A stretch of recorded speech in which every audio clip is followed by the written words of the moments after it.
And they were just like, I've come in from England, and they were just like, I looked nothing like any of them in terms of they were all like small, real slim. Yeah. And like I was obviously a lot bigger, and I could tell they were just laughing. Like I couldn't understand what they were saying, but like they just megged me 3 times before I've even touched the ball, and I just imagine they thought I was fucking pony, mate. Like football took me all over the world. If I didn't play football, I wouldn't have been able to go to America, Spain, Austria. Like it wouldn't have ever. I couldn't have just gone there and lived there and lived a great life in all those places. So.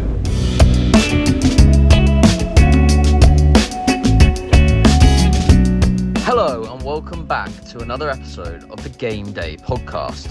Today we're joined with Farnham Town's number 8, Harry Cooksley. He talks to us about his time as a pro for Mallorca and in Austria, as well as why he joined Farnham Town and his intimate relationship with Paul Johnson. Enjoy! Not too bad. New motor? Yeah? What happened to the other one? It's still kicking. Yeah? It doesn't have a handbrake, but it's You got 2 cars now? Yeah, well, I'm big time. Yeah, you are massive.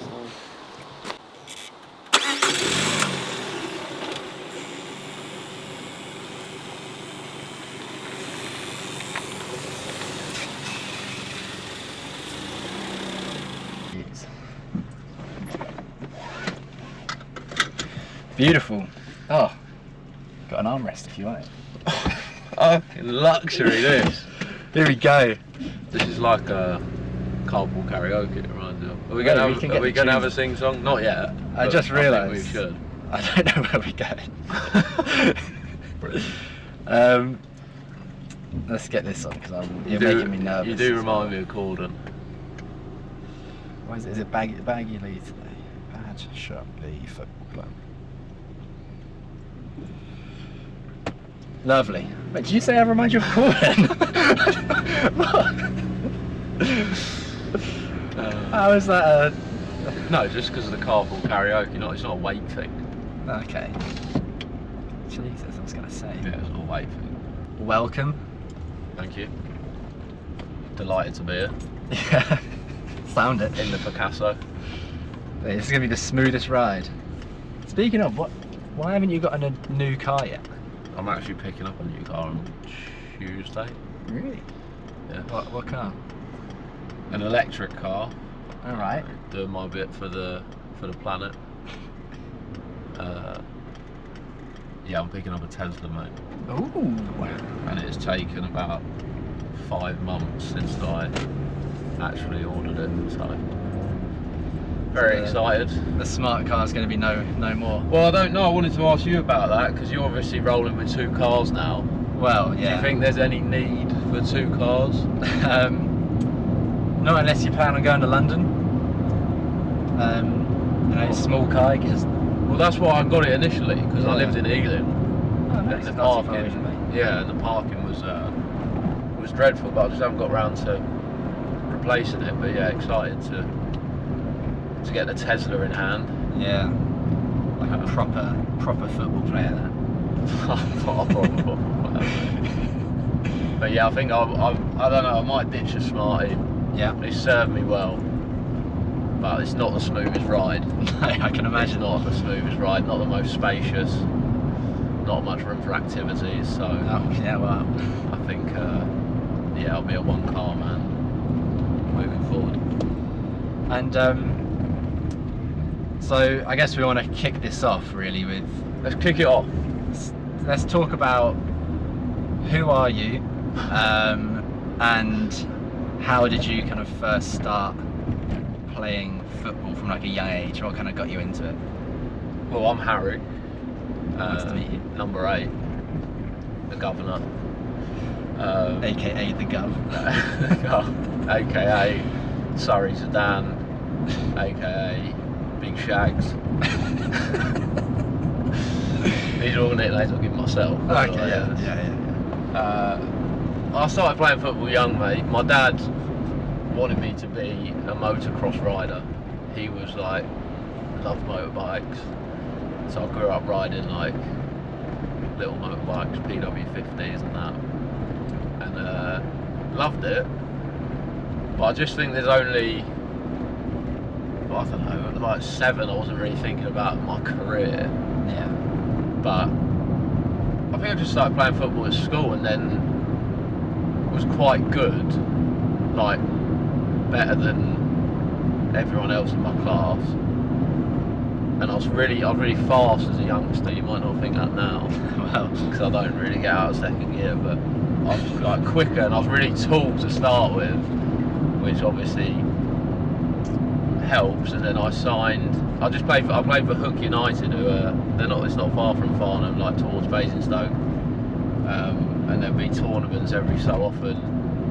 And yeah, I got picked up by Reading at, I think I was 8 years old.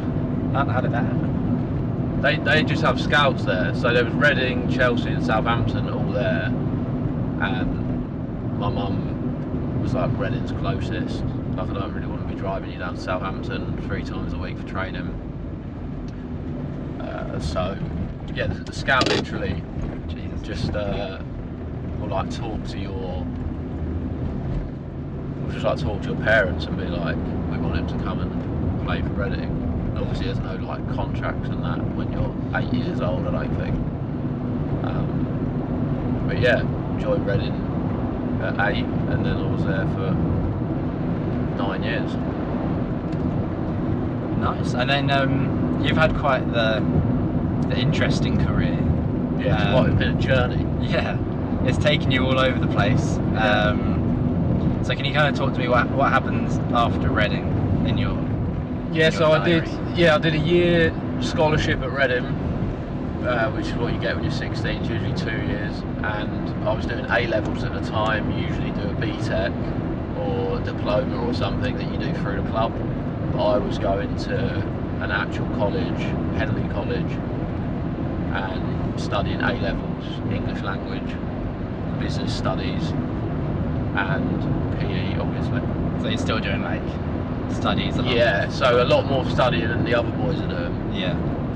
And which is probably a good thing. Like, yeah, it's a good thing, but it's not a good thing for the football clubs. No. Because they just want you to be there and all they want you to think about is football. So I did a year of that and it just wasn't really working. I missed some training. I wasn't there enough because I was studying a lot more than the other boys. So it was a year and they said it's basically not working, and I was so skinny and like I wasn't ready, but I probably wasn't good enough either. And so I left, didn't have a club. I think I went on trial at Aldershot. I think that was the first club. They were League 2 at the time. I went on trial with their under 18s and did well.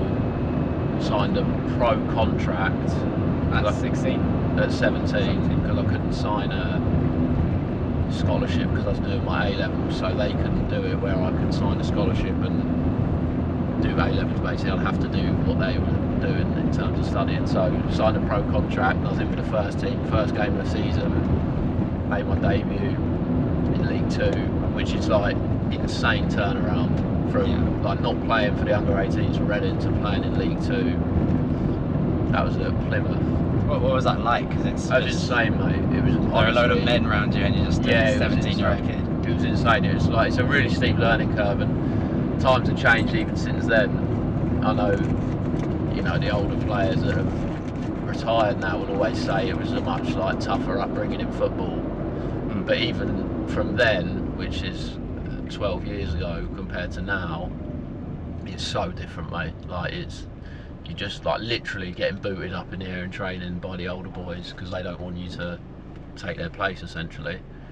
And yeah, it's like I was still clean the changing room, like you still had to do all of that stuff, clean boots, everything, which I don't think is in the game anymore, honestly, for the youngsters coming through. Is that a good thing, you think?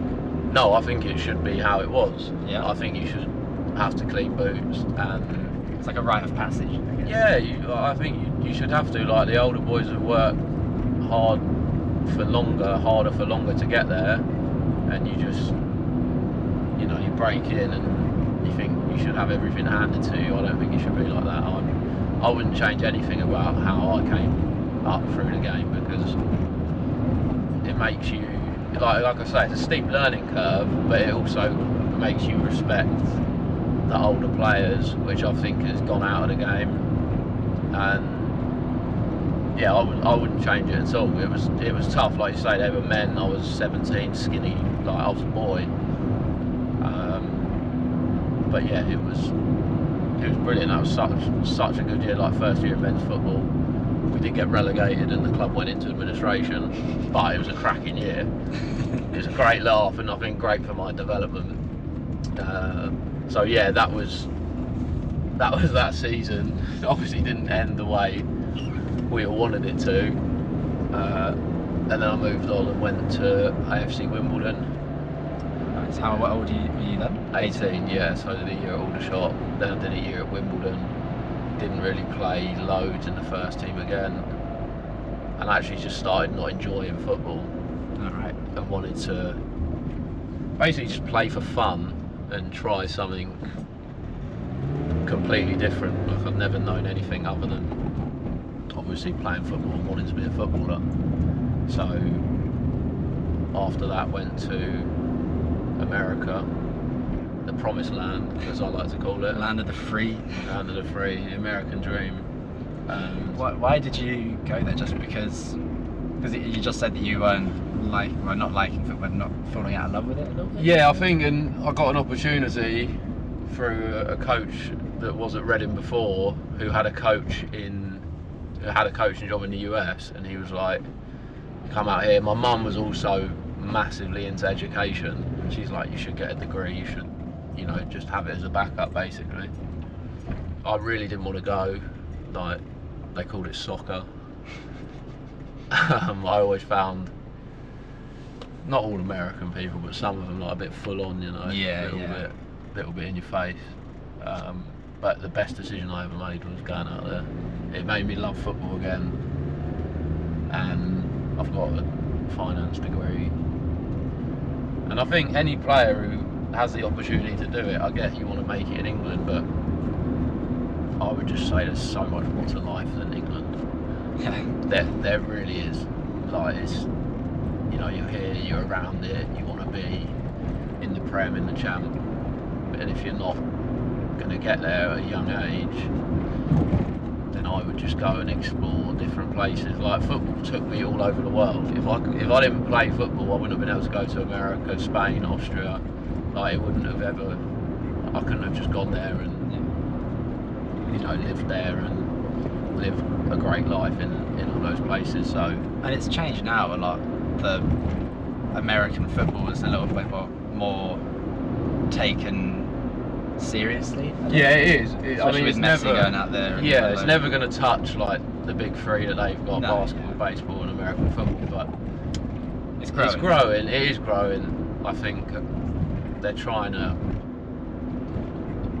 change things out there. Obviously, with the players that have gone out there, it grows the profile of the league and everything. But I think there's still years until it's seen as a decent league, really. Yeah. And what team did you play for? So I went to Limestone College. So I played college football, which everyone thinks is college terrible. College soccer, which everyone thinks is terrible, but I actually thought it was quite good. Because I signed a pro contract, I had to go to a Division 2 school for a year to declare you're an amateur again. So yeah, Limestone College, which is in South Carolina, like the deep south, like people wearing camouflage to classes, like hunting crocodiles and all that. Like, it's a different world down there. So I did that for a year, but there were 4 or 5 other English lads. It was just a great time, and we had a good team as well. And then after that, I did 3 years in the Big Apple. Is that where you started your YouTube channel up? That's where I started and ended the YouTube channel after one intro video. Oh no, it made it to Turkey. Yeah, they did that though. Oh, they did. That was like a promo for them. Okay. I didn't make that video. I was gonna say it was pretty well shot. Was it? Yeah. Yeah. I really wanted to do that, and then they said I couldn't. The school said I couldn't do it. I couldn't film like because I was just going to basically do like what it's like to be a college athlete coming from England.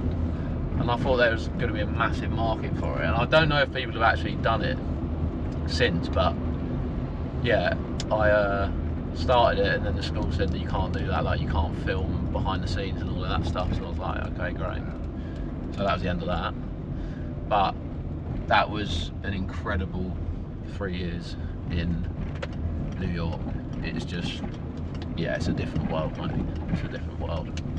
And you kind of mentioned it after that. Did you go to Austria, Spain? Spain was next. So I did well at the school in New York, and I got drafted in the MLS draft late on. I was like dubbed to go in the first round, and ended up going like middle of the third round. Devastating that. Went to Philly, it's like a big convention, you know, like their drafts and all that. And what was that like? Is that the whole thing where you have to call out your name? Yeah, call out your name, you go on stage and that.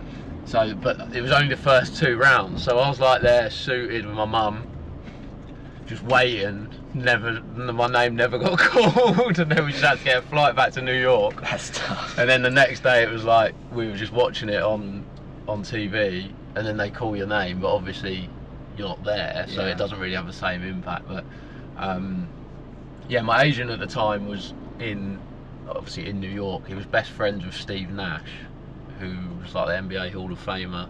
Come on, Bash, you must know him. No, as soon as you said Steve Nash, I suddenly hell. thought, oh, is that Pat's dad? So, he gets around. No, he's like an NBA Hall of Famer. He's like God in America, and he's best mates with him, and he's like well into his soccer. Steve Nash, and I think he's like the majority owner of Real Mallorca now. So at the time he was like a part owner, like minority shareholder. But I got drafted to Montreal, and then if you get drafted after the second round, it's a trial basically. So you're not signing a contract, so you go in for pre-season. And he spoke with Steve Nash, who lives in New York, and he used to come and watch all of our games. And he was like, do you want to go and play for Real Mallorca? Like there's a contract on the table basically.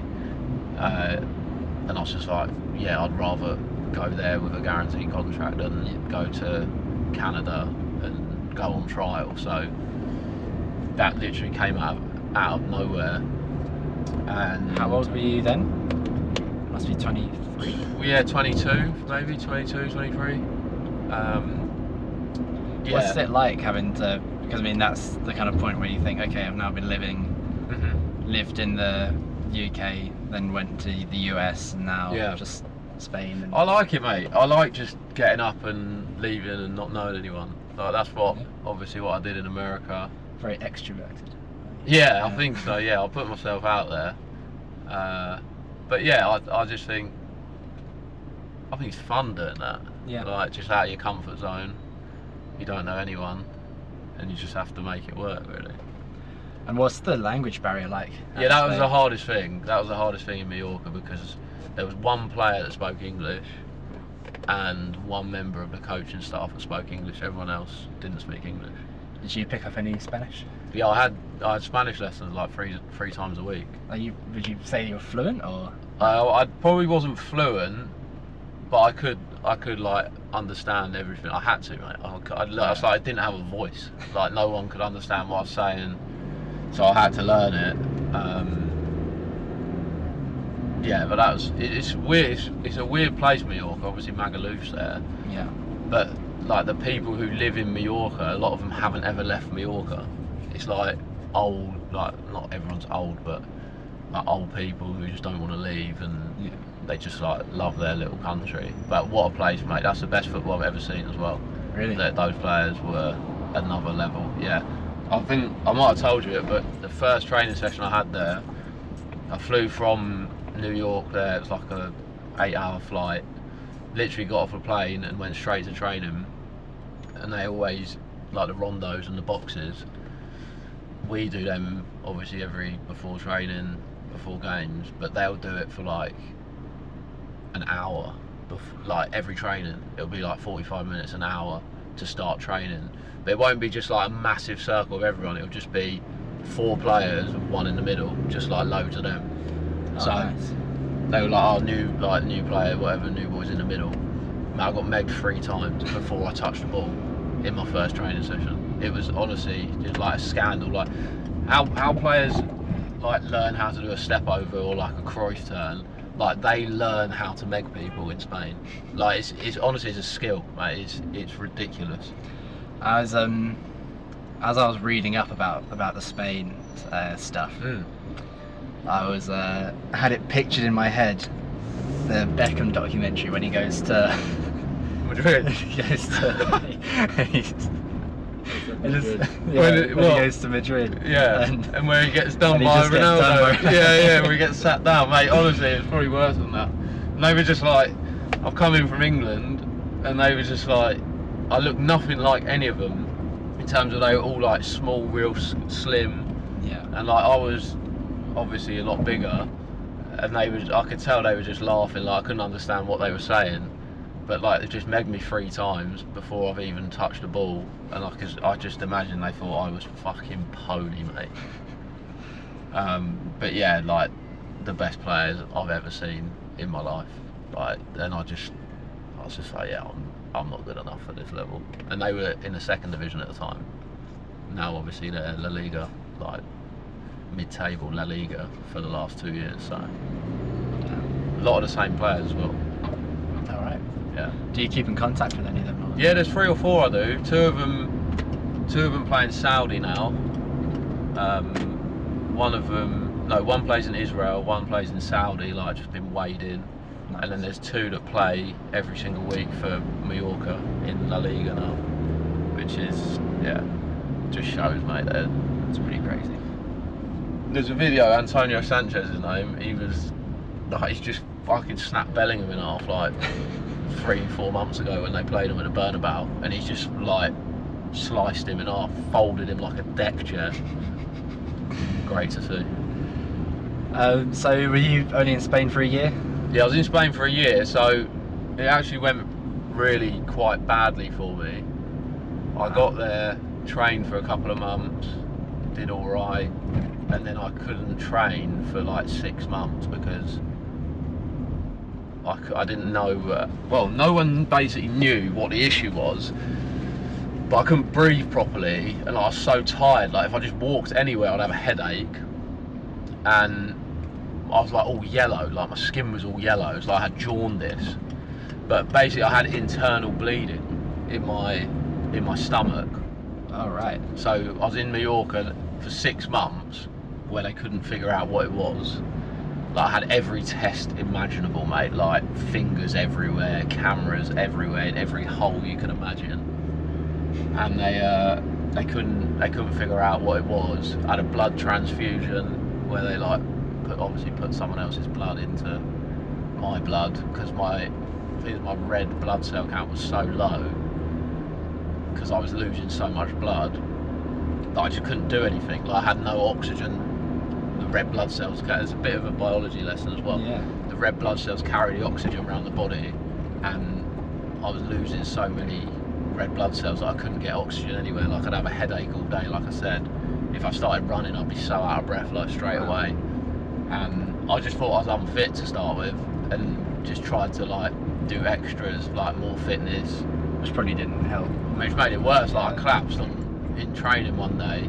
Like I just couldn't breathe, and that's when they were like, okay, we need to actually figure out what this is.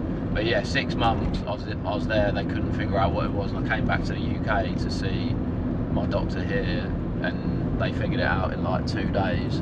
Basically had to pump my veins full of iodine and then do a CT scan, so it changes the colour of the blood, and then you can see exactly where it's bleeding from.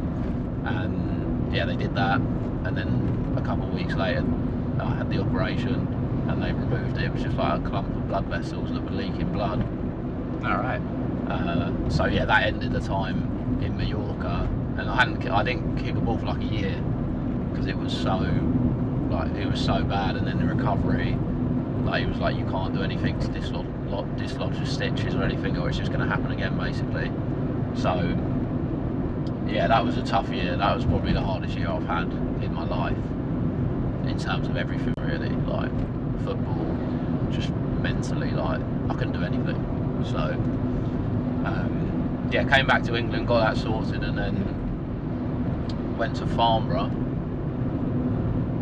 I went to Farnborough with Spencer, and I told him what had happened, and he was like, okay, so he didn't understand anything I was saying. He's just like, all right, so you're not fit, so you need to go out on loan.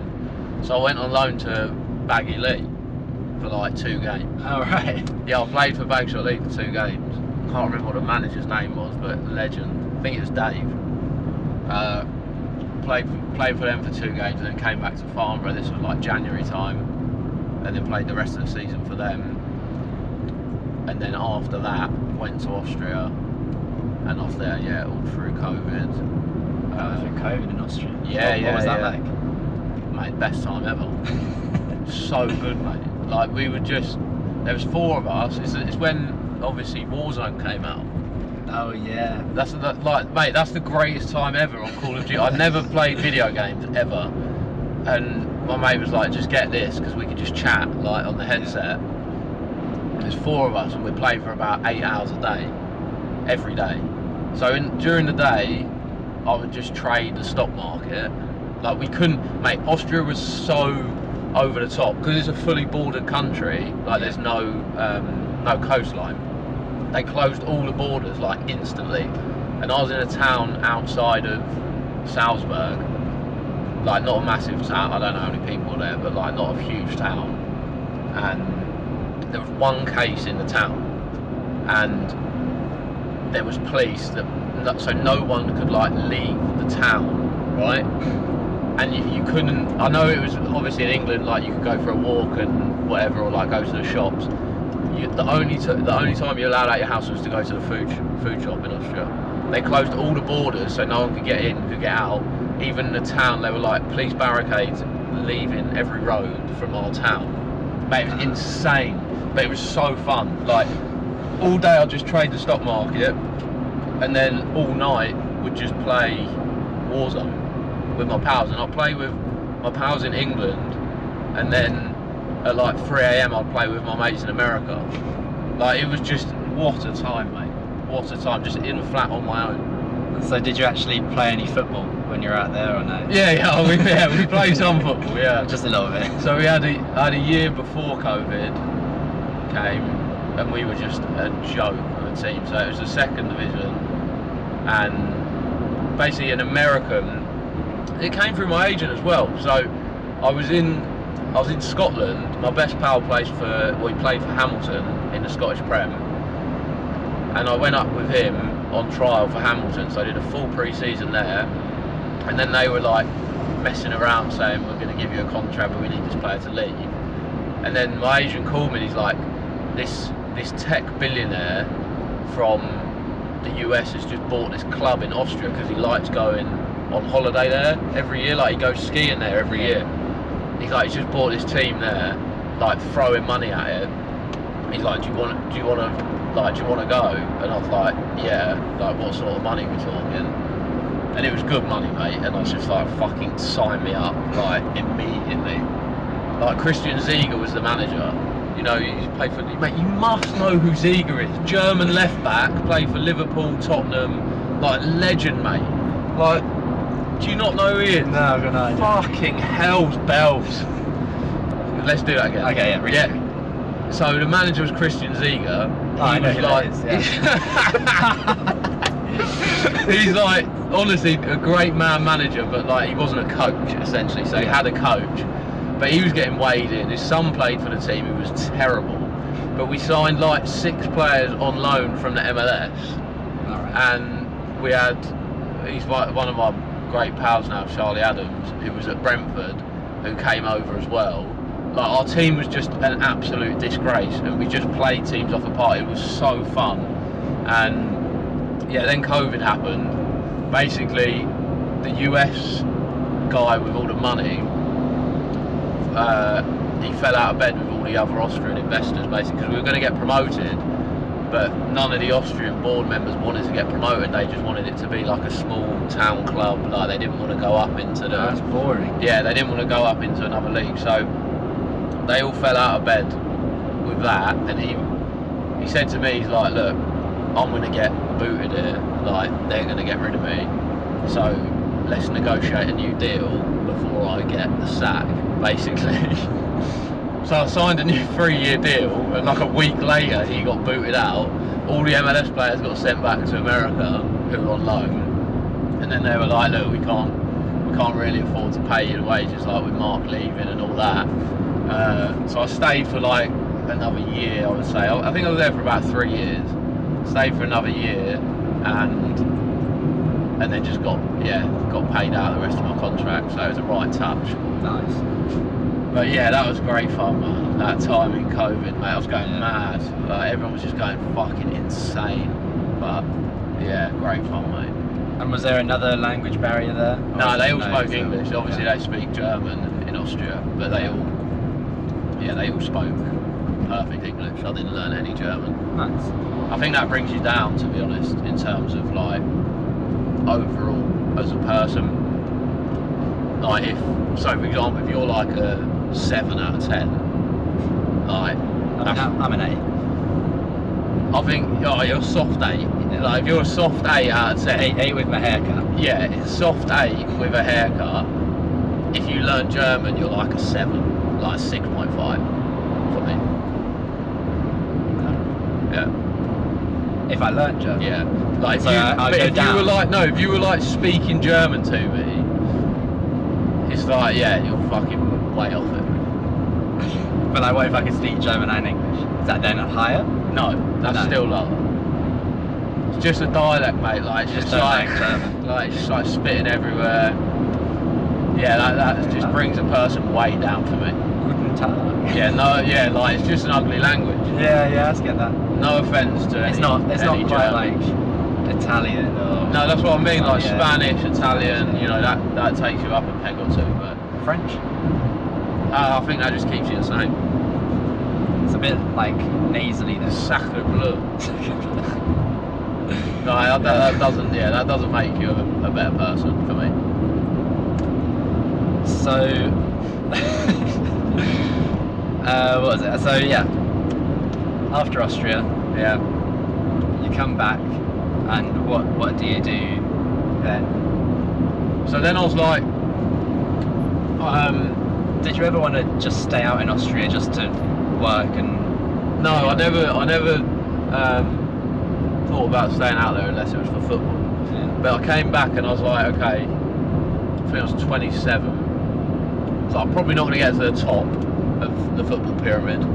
Yeah. I've had a good go, and I was just like, I think I need to sort of try something new, start working, and just play football part-time, but just get into like an actual job and get into the real world. Yeah. So signed for Farnborough in step 3, and then I started working, because obviously I've got a finance degree in America. Started working as a financial analyst for Alphabet, which is like a finance company for BMW. Oh, nice. Which was the most boring thing I've ever done in my entire life. Just a lot of spreadsheets. Oh, it was fucking horrific, mate. It was literally the most boring thing I've ever done in my life. Did that for 9 months, and maybe more actually, maybe like a year and a bit. And then I was like, I need to get out of this, like, boring me to death. What am I doing with my life? So I left that, and then I started a recruitment job with Catch, who sponsor Farnham. Yeah. Up the town.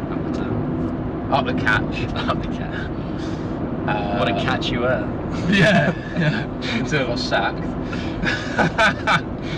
No, I'm joking. But yeah, I enjoyed it. So I signed for Farnham, signed for Farnborough. We won the playoffs that year. Spencer was talking about going full time in the Conference South, and I was like, I'm not going back to full time. And I don't think they actually ended up going full time. But yeah, signed for Hartley, club captain, village hero, another nickname I like to give myself, village hero. Everyone else will probably say the village idiots, and led us to relegation that year. Tough year for the club. Yeah. Tough year, but they were punching, mate. It's been step 3 with like the budget and obviously the infrastructure. I mean, what a club! But yeah, it was a tough year. A lot of turnover of managers, players. Yeah, great fun, great group of lads, and like just lovely people at that club. But yeah, it went down. Obviously, we'll be playing them this year. But yeah, relegated that year. Then I'm working at Catch. Then I'll get Jono on the blower last summer. Saying, how are you? And I was like, yeah, I'm in. Just how he said, just how are you? He like, just goes, Cooks, how are you? I was like, yeah, I'm in, Jono. There you go. Get me on board. And yeah, last season, won for the ages. Still I worked at Catch up until a month or 2 ago. And then we left on great terms. Just didn't really get on with I don't know, cold calling. I enjoyed it a lot more than anything, well, the only other thing I've ever done, which was an analyst. Yeah. But yeah, it just wasn't quite for me. I don't know, wasn't quite for me. But can't knock it. Like, they're a great company, great people and that. But I'm now a currencies trader. Oh, nice. Yeah, Forex. Yeah. You need some euros? Go to Harry.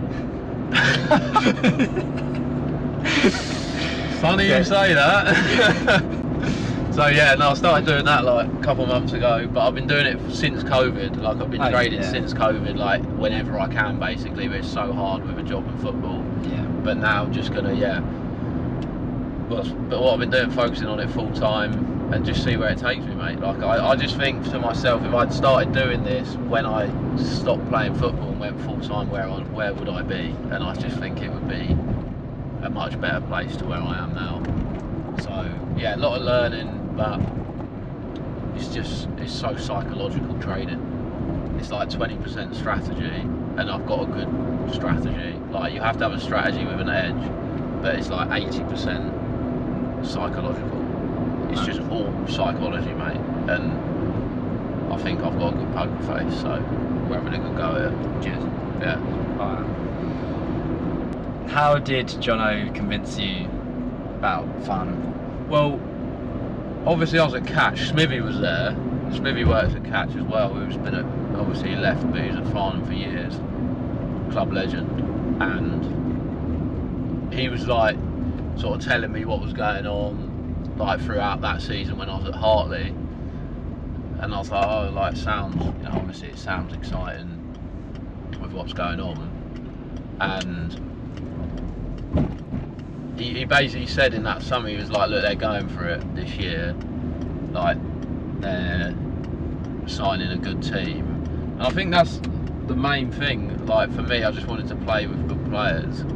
Yeah. Like, obviously it was a 2-league drop, which it was for a number of the boys that summer.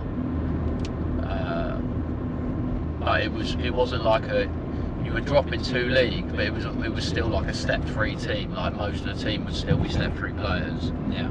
So, or at least could play near enough that level. Yeah, exactly. There he is. There he is, the boy. Up to J Clem. So yeah, he called me and he just said, look, this is the plan.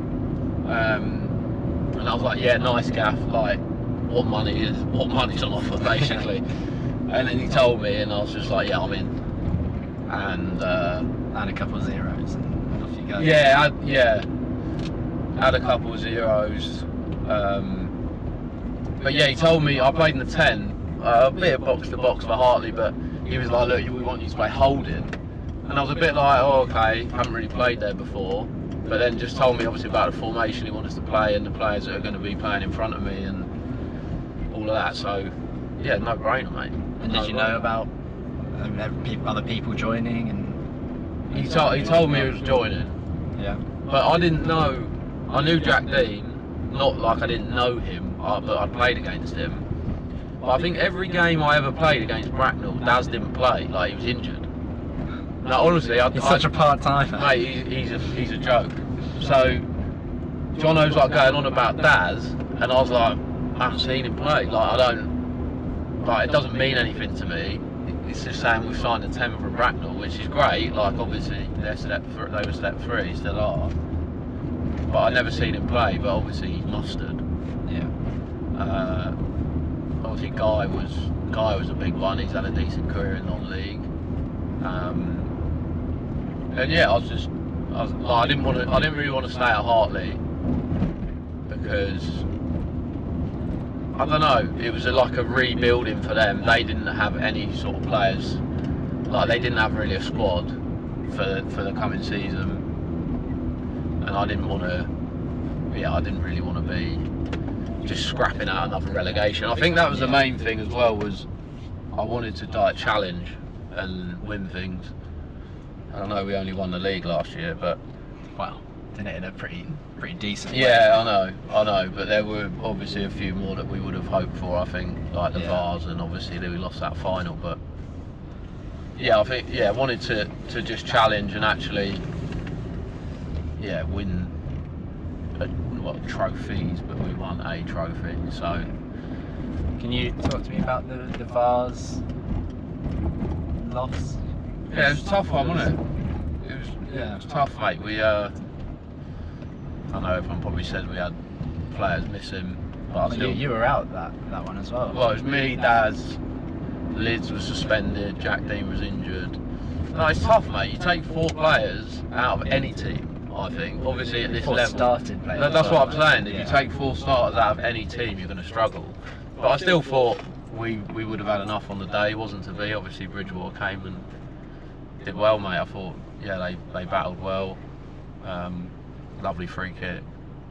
But yeah, that was tough, mate. That was tough. But I don't think we deserved to win on the day. It wasn't like we were the better team.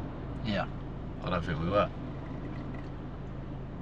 Was that kind of like because after that, then was it hard to motivate yourself to kind of carry on with it? Because obviously we had a Guy that left because he wanted that Wembley final, and I think he was very kind of vocal about that, saying. Which I think's all right. Like, I know it looks shit for him, and everyone's like, he's a snake. He just left. Like, he just wanted to play in the Vars, and then we lost and he fucked it off. But like, if he's played at step 2 all his life, and he's come down for a day out at Wembley, and we don't get there, then he goes and signs back in step 2, and is like in the team of the week most weeks. And his age as well. No, that's what 30s, I mean. I don't like.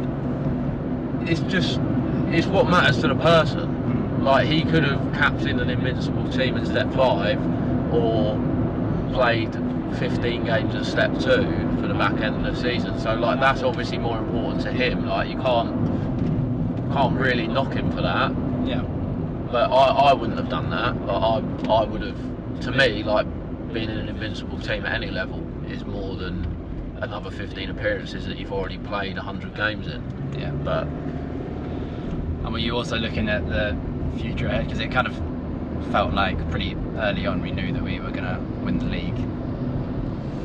Yeah, I think so. We had a couple of shaky games, I think, after the Vars. Like, we just got over the line. Well, you were quite a key part in that as well. Late penalty kicks and we weren't at our best after that. But I think that was a tough loss for the whole group, I think. But yeah, just found a way in probably 3 or 4 games after that, got back to winning ways, and then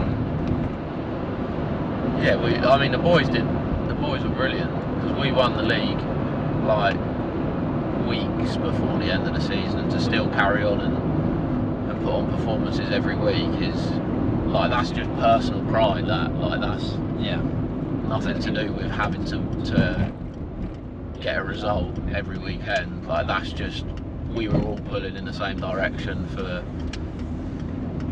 be invincible. And what a group, mate. What a group last year that got it done.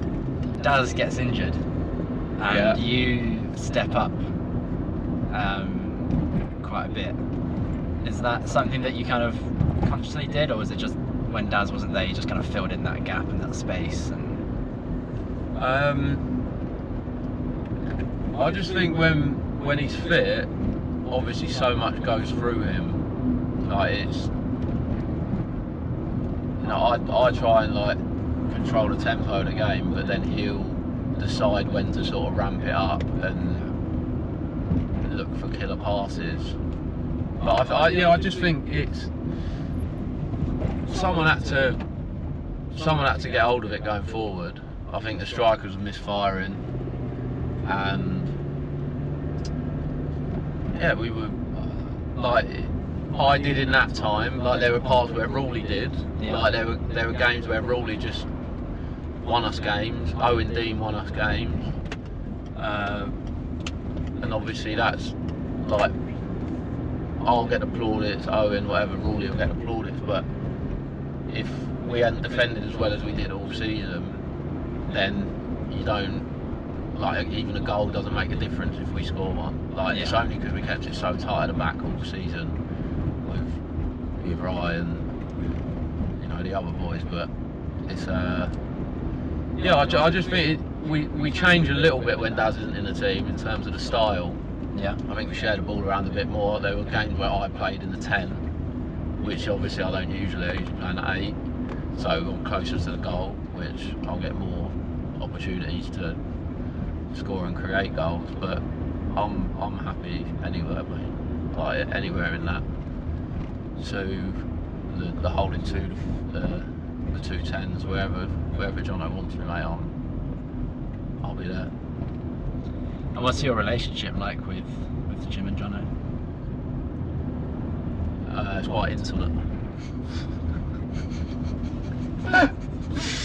No, we've got a great relationship, mate. I know I've only obviously played under them for a year and a bit now, but they're just brilliant, man. I think obviously Jono is what he is. He's got this way of playing that I don't know if it's his, like if he's created it or if there was another team that did it before, but it feels like it's like his own way of playing. Like this formation is. And yeah, the 4-2-2. Yeah. My now go-to on FIFA. Yeah. So it's just like I came in and I think a load of the boys did, and we were just like, fuck me, like what is this? Like no wingers. It's going to be so narrow and like just congested, but it just works, mate. Like it just works, and it only works with the right players in there. But yeah, we had the right players last year. We've hopefully got the right players for it this year. Yeah, it feels like it hasn't quite clicked yet. No, it feels like it's just about to. And we kind of went through that last, like, look at the exactly pre-season last year. We won like one game last year, this pre-season. Yeah. Because there were so many key players that were new to the system. So yeah, I think it's just a bit of that again. I mean, we've had much better results in this pre-season. I think the standout would be Walton. Yeah. But yeah, it will click. It will. Like Jono will make it click, and if it doesn't click today, then it'll click next week. Like it will. It didn't click on Saturday. We were poor. I mean, the pitch was horrific, but it didn't work at all well. And I think like some of the boys, like Daz, Joel, Will, like they didn't have a great game. I didn't have a great game, but it also is massively reliant on the 4 players in those 4 positions to play well. Yeah. Like to keep the ball. For me, it's like keeping the ball. Because if it's end to end, playing that formation, if it's like shelling balls, then that's when we get exposed. We have to have control of the game, which we did for 90% of the games last year. It'll be more difficult this year, but that's what it's so dependent on, is keeping the ball, and obviously the full-backs being the width. But you only get them higher when we have good control of the ball. If we're shelling balls, they're obviously going to be there. They can't start up there if we're just shelling ball. But if we're building, then they can creep forward. So yeah, it's good, mate. I like the formation. I enjoy it a lot. And how is Jono and Jimmy different compared to, because you've had some managers from high up in the pyramid have kind of been there, done that. Yeah, I think what they do differently is like they're like your mates as well, which is I I've probably had that. I had that at Hartley with Millers.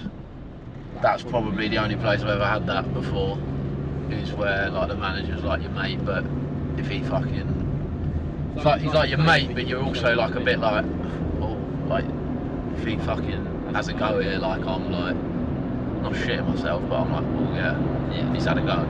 So yeah, I think they do that really well. Obviously they're so good with the boys.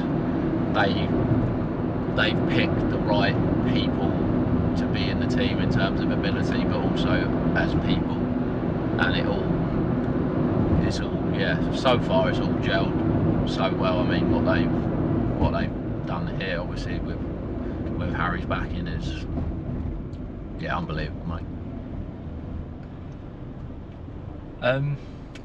And yeah, let's talk about this season instead of reminiscing.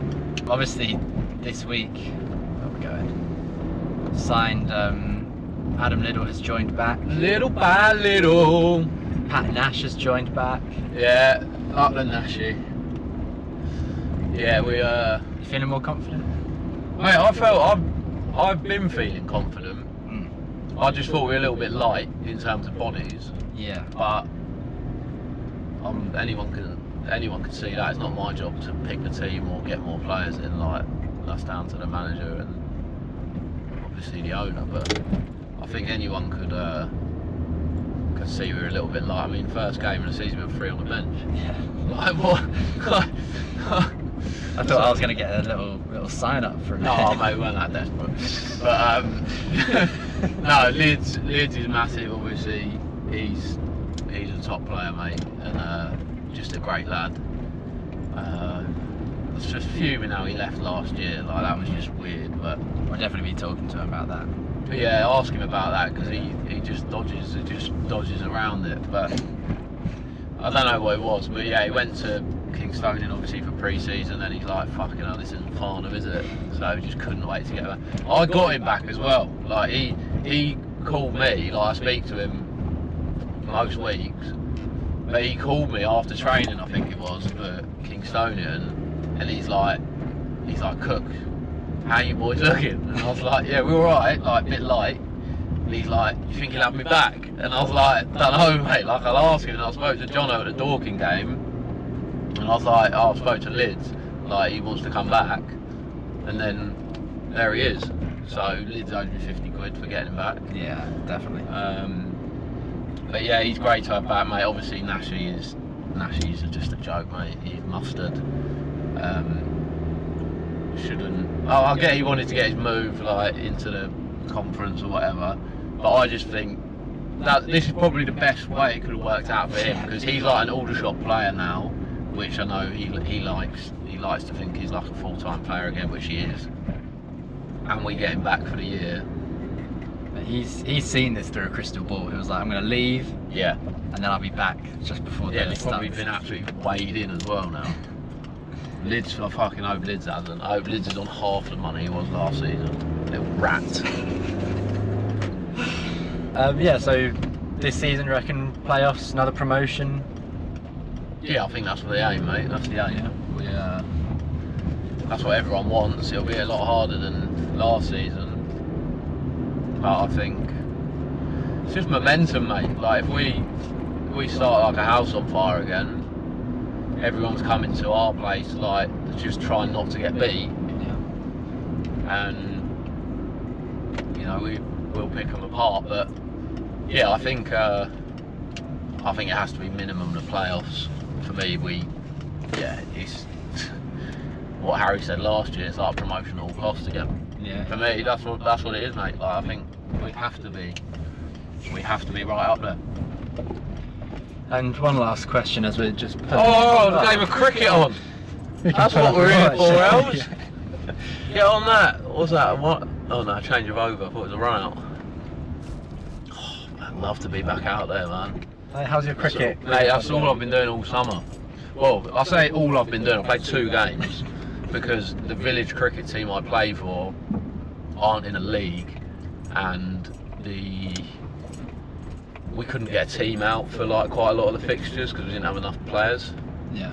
So I played 1 game. I think I've made 20 not out, and then the next game made 96 not out, which was absolutely outrageous. Obviously, media stuff, was that a big draw for you to be here or no? Obviously I'm going to say no. Yeah. But I do like being in the media, you know. I like all of this shit. I like being filmed. I don't shy away from the camera. No, yeah. Made it very easy to just kind of come in and off you go. Yeah. I think, mate, in America it was like this on steroids. Like there was so much of it, and like all the games were live on ESPN and that. So like there was so much media stuff. That's Pat. Nice to see he's upgraded his motor with his big money move. Well, you know. He also hasn't upgraded his trim. Like he had the mullet, now he just looks. Like what does he look like? He looks like something from. He looks like something. What is your trim? It's like something from the 90s, mate. Isn't it? That's kind of what I've gone for. Yeah, it is. It's crossed with the Bilbo Baggins. That's it, Bilbo Baggins, yeah. The One Ring to rule them all. Yeah. But yeah, thanks for doing this. No worries, mate. And good luck. Lovely. Nice one.